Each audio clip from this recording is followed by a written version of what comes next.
Hey, I'm Doug. Welcome to Backcountry Pilgrim, and this is Camino 2020, a section of my channel dedicated to preparations for the Camino de Santiago in Spain. And what I want to talk to you about right now is bad backpack advice.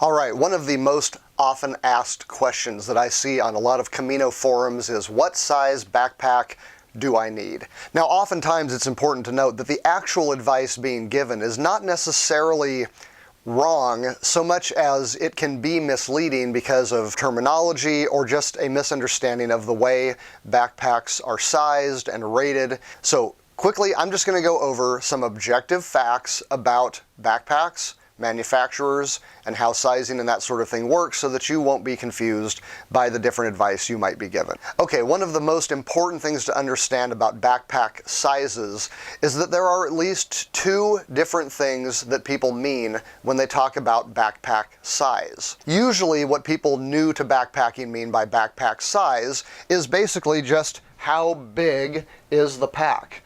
What most manufacturers mean when they talk about size is not how big the entire bag is, but how big the harness system is. A backpack can be divided into two different sections.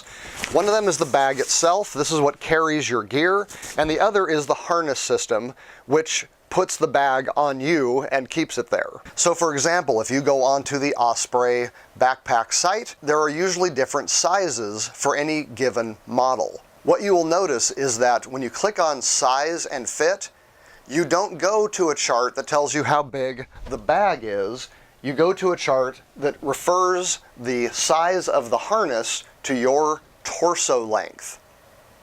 If you have a properly fitted pack, you want the shoulder straps to touch but not dig into your shoulders. Now, as you can imagine, if these shoulder straps ended at the pack way up here, they would be diverting off at an angle, and my shoulders would not actually be supporting any of the weight, nor would they be pulling the pack into my back like they're supposed to. Here is where I often hear people go wrong. They'll say things like, I'm 5'10", and the Osprey Atmos fits me perfectly. Well, here's the problem. How tall you are has nothing to do with the correct backpack size. It's all about your torso length. Most people who are really tall get their height from their legs, not so much their torso. So you could have somebody that's 6'6" and wears a small backpack size. I am 5'10", but even if I was 6'10", if my torso was 19 inches, I would still be between a small and a medium backpack. So if you ever see anybody's backpack sizing advice start off with how tall they are, so the first thing to note is that when you are talking about a backpack size, make sure you specify which size you're talking about. Are you talking about backpack sizing that has to do with torso length and which model size you get? Or are you talking about how big the bag is in relation to how much volume it can hold? Now, when it comes to volume, you will typically see a number attached to the name of the backpack that's going to indicate how much volume it can handle. If that number is in the thousands, it's probably talking about cubic inches. Most of the time, though, you'll see a 2-digit number, or maybe a 3 if it's a really big pack, that indicates the volume in liters. So for example, this is the Atmos 50 by Osprey, and this is the Talon 22 by Osprey. Allegedly, this will hold about 22 liters of volume, and this will hold about 50. Whereas backpackers typically focus on the weight of the pack, Camino pilgrims tend to focus on the volume. Common Camino wisdom says to walk farther, carry less. Now that's good advice when you're talking about weight. The actual number of things doesn't really matter a whole lot if the weight doesn't change. So a focus on volume is not really very indicative of how much you're actually carrying weight-wise, and it's weight that's going to affect your walk far more than volume. But even if volume was the most important factor, there's an additional layer of difficulty when it comes to choosing the right size backpack. And that problem is that volume measurements are surprisingly non-standard across brands. For one thing, how a manufacturer determines volume can be different.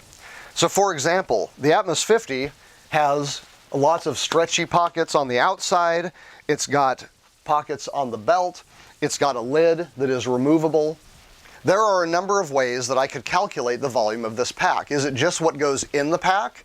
Or does it include everything that I could stuff on the outside of the pack? If you don't know which kind of measurement your manufacturer is using, then knowing the volume of the pack isn't necessarily that useful. A lot of other manufacturers only look at what can be internalized in the pack for their volume, and they will ignore things like outside pockets. Another problem is that when you have a different sized backpack, one that has a different torso length in mind, the ratings can change. So for example, with Osprey, this number usually refers to the medium-sized bag. On the Atmos, if I had gone from this medium, which is a 50-liter capacity, to a small, I would have actually lost 3 liters of volume. If I had gone up to a large, I would gain 3 liters. There's a 6-liter variance for this Atmos 50. Now that's a pretty huge difference. If you think about a 2-liter bottle of soda, now imagine you have 3 of those. Think of all the stuff you could get in that much volume. So don't get too hung up on volume numbers. The volume is going to change depending on the torso length that you have to get, and it's going to change between brands depending on how they measure the pack's volume. So if you run into someone giving you advice and they're really hung up on the stated volume of the pack, okay, the last thing I want to talk about is the actual weight of the pack. The word ultralight has been stuck into a lot of marketing campaigns because people are always looking for ultralight gear. So for example, going back to Osprey, if you click on the Exo series, you will see that they are called ultralight, and you click on the Exos model, you will see in the description that it is called an ultralight bag.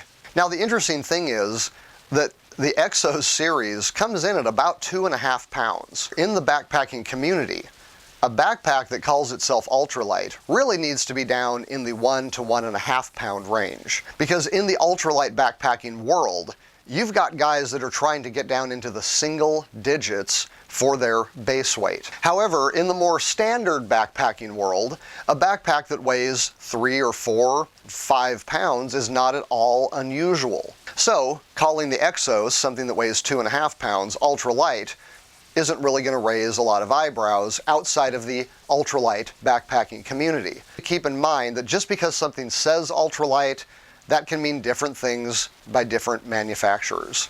And by the way, I have another video about when to make the switch from standard packs to ultralight. I would highly suggest you watch that if you are considering trying to go ultralight on your Camino. All right, that's it. I hope that this has helped you out as you look into backpacks for your Camino or just backpacking in general. If it has, would you consider giving the video a like and maybe subscribing to the channel? If you click on the bell notification, I can tell you when new videos drop. If you don't click on the bell, you won't be bothered, but I would definitely appreciate the subscription. Till next time, I'm Doug. This is the Backcountry Pilgrim and Camino 2020.